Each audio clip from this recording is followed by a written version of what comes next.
All right, so we talk about Hollywood's golden age, right? And everyone thinks of the glamour, the big stars, the incredible movies. But what people often don't realize is the absolute iron grip the studio system had on, well, everything. I mean, everything. Yeah, it's wild to think about.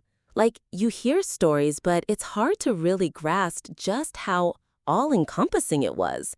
Like, the studios basically owned these people, didn't they? Absolutely. Owned 'em lock, stock, and barrel, really.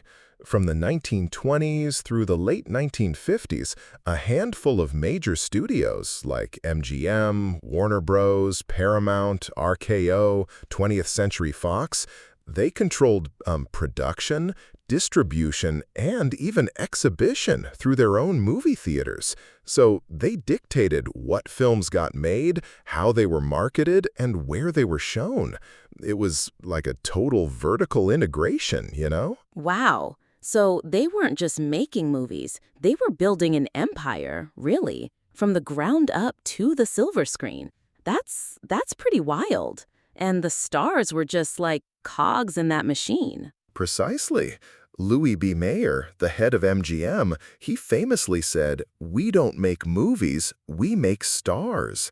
And that really encapsulates it. They groomed actors, gave them new names even, altered their appearances. It was all about creating a specific image, a brand that fit the studio's needs. So, wait, new names and everything? Like, can you give an example? That's intense. Oh, absolutely. Isabella Levantine became Susan Hayward.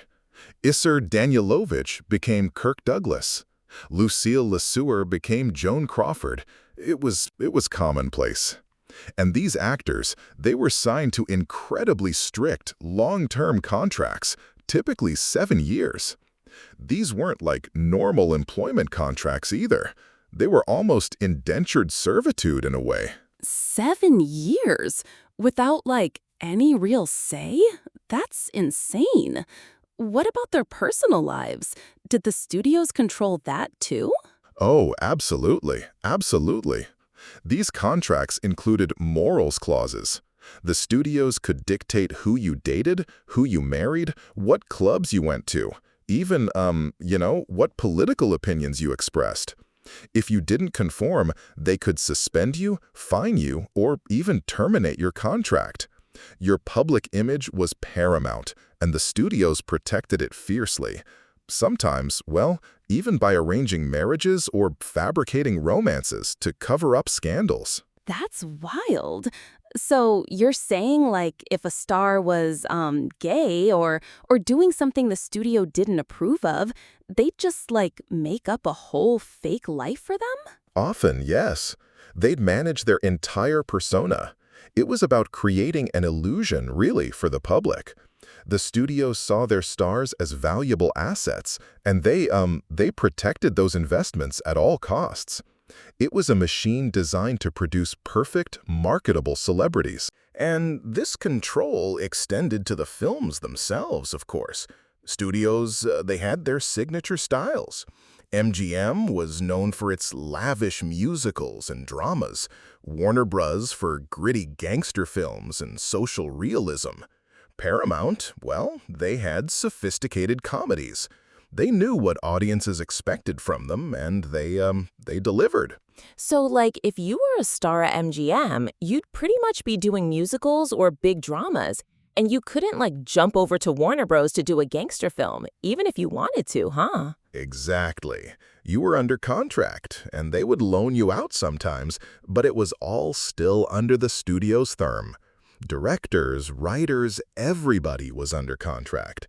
So even though we celebrate these iconic films today, the creative process was often heavily dictated.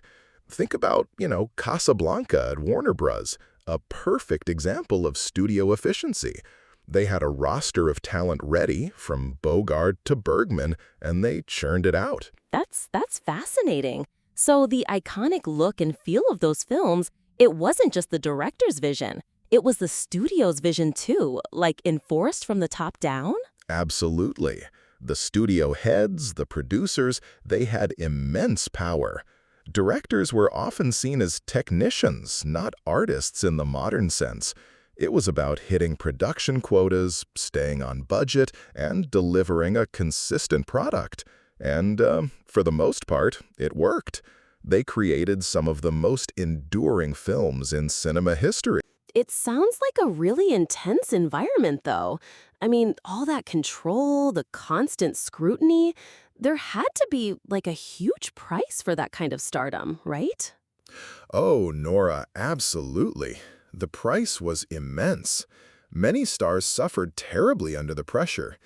Judy Garland, for instance, her struggles with addiction and mental health were, well, tragically linked to the studio system. MGM, they controlled her diet, kept her on amphetamines to stay thin and awake, and barbiturates to sleep. She started as a child, and they never really let her grow up. That's just heartbreaking. Like, they were just completely consumed by the system. No wonder so many of them struggled. Yeah, and then there are the forgotten legends, too. Stars who were hugely popular for a time, but when their contract ended or they just didn't fit the mold anymore, the studio machine just moved on. They had no support system, no real financial planning, sometimes no agency to fall back on.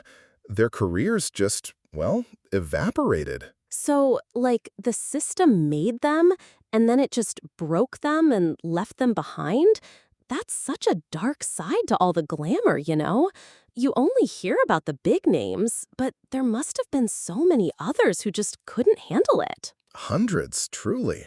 The public only saw the curated image, the perfection. Behind the scenes, it was often a story of loneliness, anxiety, and a complete lack of personal freedom. Their lives weren't their own. They belonged to the studio. But, not everyone just rolled over. Some stars actually fought back. Bette Davis, for instance. She famously sued Warner Bros. In 1937 to get out of her contract. She lost the case, but it was like a huge symbolic moment. She wanted better roles, more control. Oh, wow, I've heard about that. So, like, even though she lost, it showed like a crack in the armor of the studio system, right? Absolutely. It was the beginning of the end, really.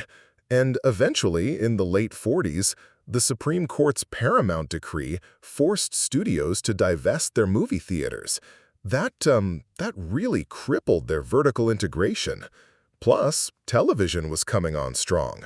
The power dynamic slowly shifted. So the stars actually started to gain some leverage then.